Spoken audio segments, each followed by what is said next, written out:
This screencast is going to give you some information on percent composition, and I think you'll find that this is one of the easier concepts in chemistry. Yay! Most elements are derived from ores. They're not found in their pure form in the ground. So this question looks at what ore of copper is the best source of copper, and we're going to assume that the mineral extraction and processing costs are equal. So we have four formulas here: Cu2S, CuFeS2, Cu2CO3, OH2, and then Cu3, CO3 taken twice, and OH taken twice. So you'll see some familiar substances in here, and as you can see, minerals are typically more complicated than the basic chemical formulas that we started with. So to answer this question, we need to define what percent composition is, and it's pretty easy. It's the amount, or the percent by mass of each element in the formula. So if you can calculate the percent by mass of each element in the formula is not too hard to calculate. So you're going to be using the periodic table, so the first thing you're going to need to do is find the molar mass of the compound.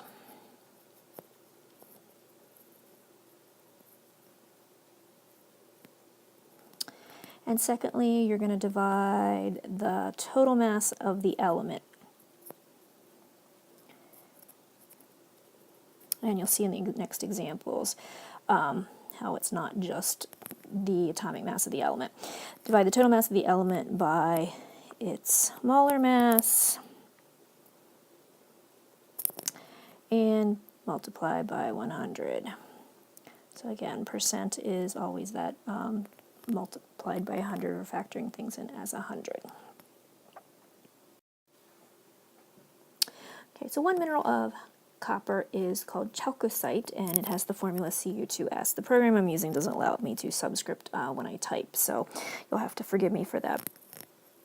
But they should be correct on your note sheet. So what you're going to do is look at the formula and count how many atoms of copper there are. In this case, there's 2, and then I'm going to the periodic table to get the molar mass of copper, which is 63.55.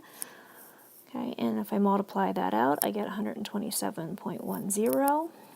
And for sulfur, I'm going to have 1 times 32.06. And again, that number is coming from the periodic table. And when I add that together, I get 159.16. And again, it's percent, so units don't matter. It could be grams per mole, or it could be AMU. And then just to find the percent, we're going to take the 127.10. So again, this is the total mass of the copper in this formula. So we're factoring in the fact that there are 2 of them, divided by 159.16, and multiplying that by 100 gives me 79.857%. Again, sig figs are going to come from your masses, and since both of them are to 5, we can keep 5 in this answer. The next element we're going to look at is chalcopyrite. You'll notice it looks like fool's gold, which is usually just called pyrite. So same process, we just have more elements. This time I have 1 copper times 63.55. I have 1 iron, which is 1 times 55.85. And I have 2 sulfur, so this time it's 2 times 32.06. And again, I'm going to add all of these up. So again, this is addition rule, so all of these are to 2 decimal places, so my molar mass is going to be to 2 decimal places. And really, you don't need all of them individually, but it's just a good habit to get into. So for the copper one, I'm going to take the 63.55 divided by the 183.52 and times by 100, which is going to give me 34.63%. And I'm only going to do 4 sig figs because there's only 4 sig figs in my work there.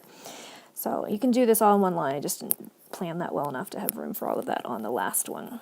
So you can see that this percentage is much less than the previous one. Okay, our next ore mineral is called malachite. For my art students, you might know this as a color in art class called malachite green. So this time I have 2 coppers, so I'm going to do 2 times 63.55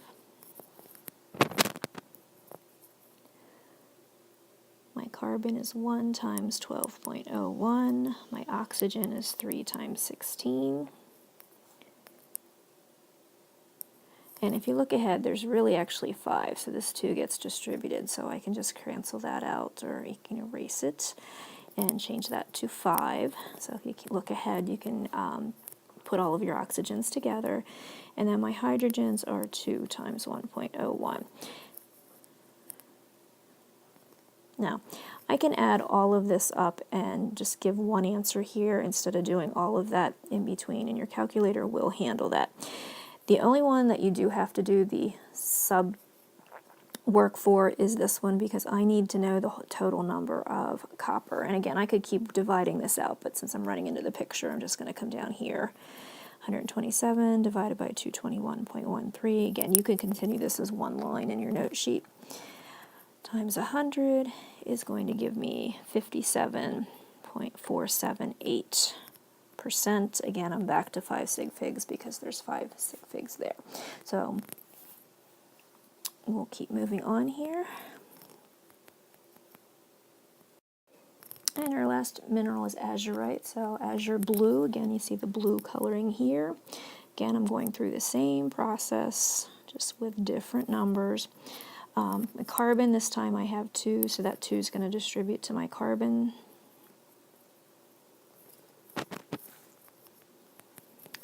Again, my oxygens, I have 3 times 2 here, which is 6, plus the 2 here, which is a total of 8. And then my hydrogens, again, there's 2 of those. And again, I have a grand total of 344.69. Again, the only subtotal I need here is the 190.65.